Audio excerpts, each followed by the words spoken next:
stand her sometimes. A testament to that and the frustration she made me feel that day would not just be me scraping up fragments of my heart, but also me staring at an unusable Galaxy 12 smashed into the concrete. My emotions were running and boiling like lava. However, it didn't really stop me from attending the ice cream shack, something that I had planned originally. It's like the universe had everything mapped out for me, telling me that a nice, cold Sunday would be needed to calm my nerves. Maybe they're right.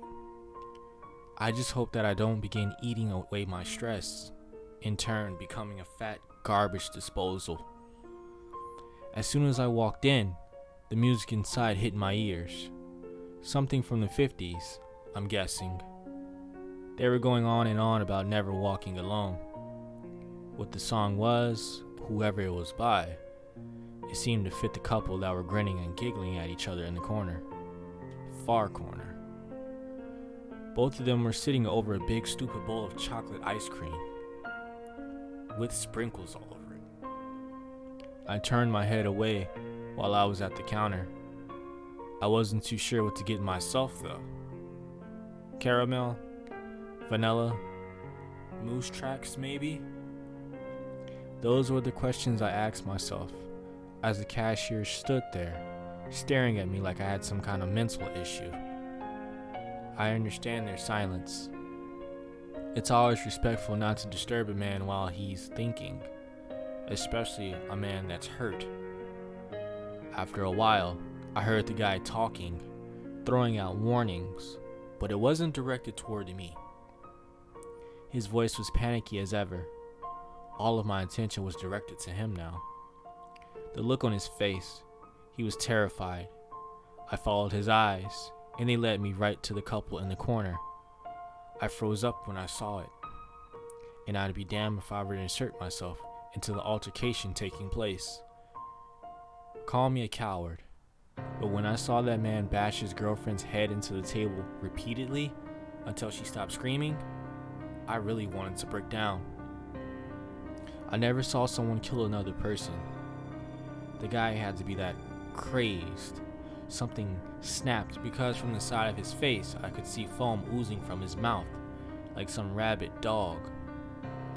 I turned to the cashier and quickly, as if he had all the answers. Lo and behold, that fucker was going through a frothing tantrum too after dropping the phone he was supposed to be calling the police on. The murderous bastard at the table jumped out of his seat and charged at me, the only normal guy in the room, and pitched all of his weight into me, pinning me against the counter, but not to the point where my limbs weren't usable. His teeth were snapping, and it wasn't hard to understand that he wanted to take a bite out of me. Before he could ever do that, I pushed him away. He staggered, but didn't fall. I added insult to injury, kicking him in the guts to make him fall on his ass. I only solved part of my problem though. The other half stabbed me in the back of the shoulder. My mind told me that I was in danger. My heart was racing like crazy. It was the cashier boy. I know it had to be. I had to leave, but didn't want to dash out the front door because that growling girlfriend killer was guarding it with his life, waiting for me to try and get through him. No, I won't try it. I spin around and take off toward the back of the shack, taking the route to the back room. At the corner of my eye, I saw the cashier following me like a bat out of hell. Just another goddamn freak.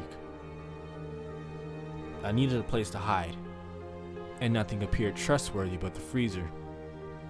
I took refuge inside, shutting it closed. I could hear them on the outside scratching and beating on the door, the snarls outdoing the humming of the cooling fan above my head. I put my back against the wall and finally plopped onto the floor, wincing in pain. The cold is taking its place underneath my clothing, and I'm starting to shiver like crazy. I'm stuck in here for the time being, but I'm not sure how long I'll be here. I don't have trust on the cycles forfeiting and moving on. If I do freeze to death, without knowing what's going on, I could at least go from experience and safely say that the world has gone mad.